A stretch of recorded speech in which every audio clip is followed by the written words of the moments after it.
नमस्कार भाई दोस्तों। क्या जैसे कनाडा में अमेरिका खालिस्तान की एम्बेसी खुल गई, अमेरिका में खुलने जा रही है, इंडिया में भी खुल सकती है क्या? नई दिल्ली के अंदर एम्बेसी बन सकती है क्या? ध्यान से सुन लेना पूरे वीडियो को, तब आपकी समझ में आएगा। समझ में तब आएगा आपको।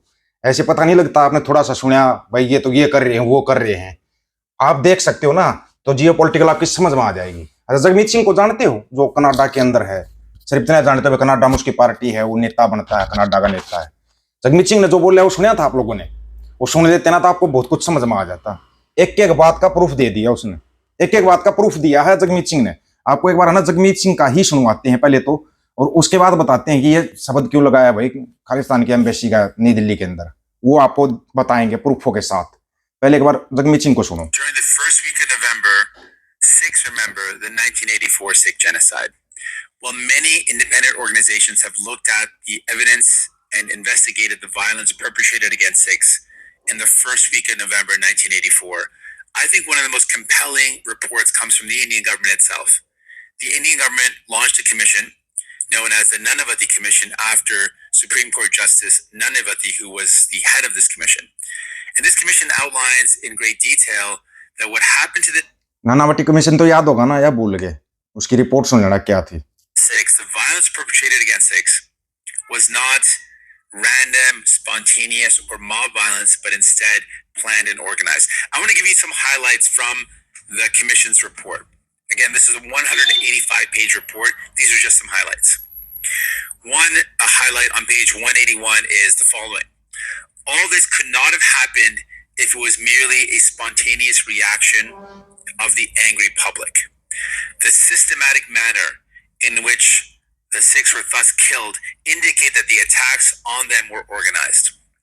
Also in the report on page 180, supplying them, in brackets the mobs, with weapons and inflammable material also required an organized effort. Further on that same page, that attacks were made in a systematic manner without much fear of the police. And finally, and I think most chilling, a large number of affidavits indicate that local Congress leaders and workers had either incited or helped the mob in attacking the Sikhs. Now, this is from the government's own commission, outlining in great detail that the violence was planned and organized. And it is chilling if you think about it, that elected officials helped organize mobs to kill a minority community in their cities and their communities. And that's why it's so important for Sikhs to remember the 1984 genocide. And I want to leave. कोई नहीं भूला होगा शायद, क्या कोई भूला होगा। अच्छा, आप लोगों को कितनों को याद है कि जब अपने मुरली जी हो या तो कोई तड़ी पार हो, पानी पी पी के बोलते थे ये आतंकवादी ये आतंकवादी, फिर उन्हें आतंकवादियों की एम्बेसी खुलवा रहे हो, राजदूत तय करवा रहे हो उन आतंकवादियों के नई दिल्ली के अंदर।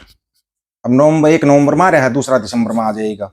बड़े कमाल की बात नहीं है कि लोगों के यहाँ पर अंधभगत जो होते हैं ना, मैं क्यों बोलता हूँ इनको अंधभगत, मैं इसीलिए बोलता हूँ इनको अंधभगत कि इनको ना इस चीज से कोई मतलब नहीं है, देश का बिगड़ा गर्क हो रहा है, कोई मतलब नहीं इनको, बस गोबर मूत्र चाहिए, वो इनको मिल ही जाता है, उससे तो ये बस खुश रहते हैं, खुश। इसी महीने नई दिल्ली में अपना राजनयिक नियुक्त करेगा आतंकवादी। तुम ही बोलते थे आतंकवादी, अभी ये ठीक हो गए तो हम क्या करें? भारत और तालिबान के बीच एक बार फिर संबंधों की नई शुरुआत होने जा रही है। संबंधों की शुरुआत, संबंध समझते हो ना, ये 377 वाले टेम्पो को अच्छी तरीके से पता है। तालिबान इसी महीने नई दिल्ली में अपना पहला राजनयिक नियुक्त करने वाला है। वहीं भारत ने भी काबुल में दूतावास शुरू करने का वादा किया है। वाह तुम्हारे वादे। नई दिल्ली में अपने पहले राजनयिक नियुक्ति करेगा, या वही दिसंबर के आखिरी तक तालिबान नई दिल्ली में अपना दूसरा राजनयिक भेजेगा।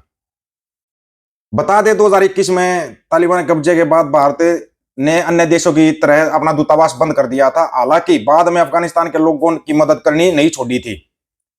भारत में काबुल में एक टेक्निकल मिशन शुरू करके मानवीय सहायता पर काम जारी रखा था। मानवीय सहायता से याद आया, पंजाब में तुम्हारी मानवता क्यों शर्मसार हो रही है? फिर वहां मानवीय सहायता की जरूरत नहीं है क्या पंजाब के अंदर? वहां क्यों नहीं मदद कर रहे? वहां पर तो तुम्हारी बस मानवता सानवता सब कुछ बस खत्म हो जाता है पंजाब का नाम आते ही।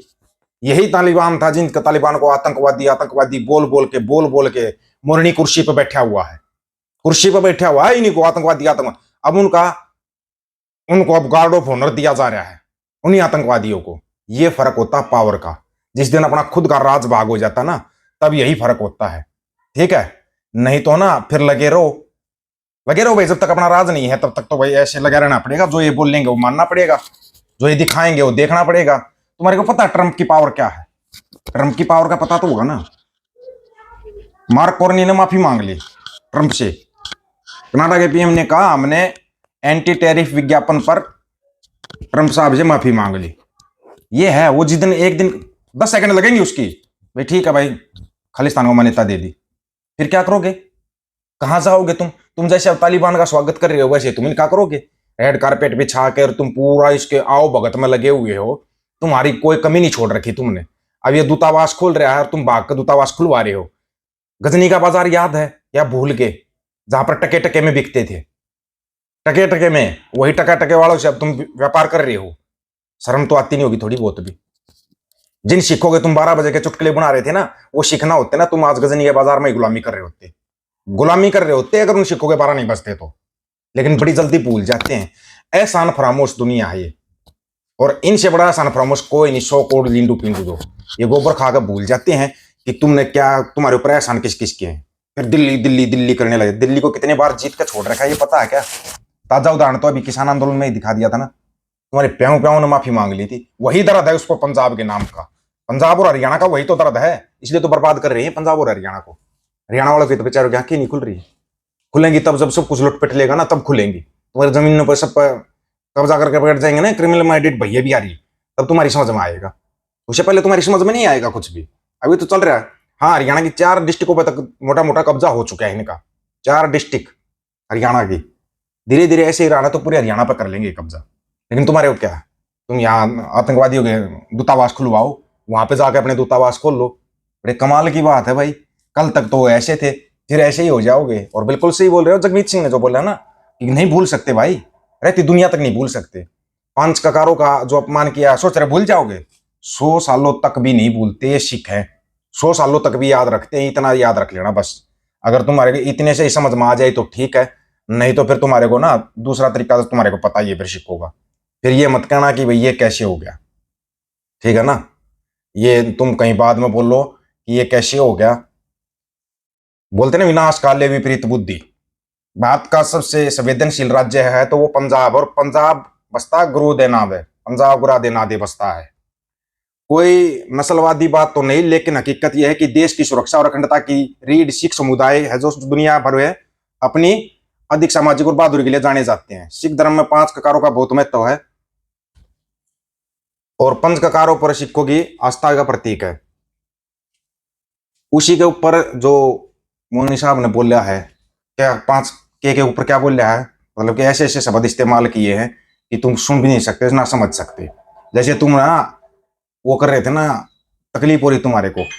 सीरिया के राष्ट्रपति अहमद अल सरा, इसने अंतरराष्ट्रीय आतंकी घोषित करके उनके शिर्क पर बहुत बड़ी कीमत रखी गई थी। इसके बुचड़ की कोई कीमत नहीं उसके सामने, इतनी कीमत रखी। इधर आज उसी का व्हाइट हाउस के अंदर स्वागत हो रहा है। बस इतने से ही समझ जाना तुम, तब तुम्हारी समझ में आ जाएगा। आज उसी अलबसर का। और तुम क्या सोच रहे हो, आज भी वीजा बंद है तुम्हारे प्याओं प्याओं का, अमेरिका का वीजा नहीं लगता।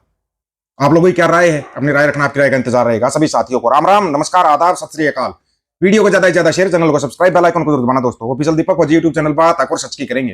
अगर सच की बात हम करेंगे, वीडियो को शेयर करने की जिम्मेदारी आप लोगों की है। गज के आंखों, वाहेगुरु जी का खालसा, वाहेगुरु जी की फतेह।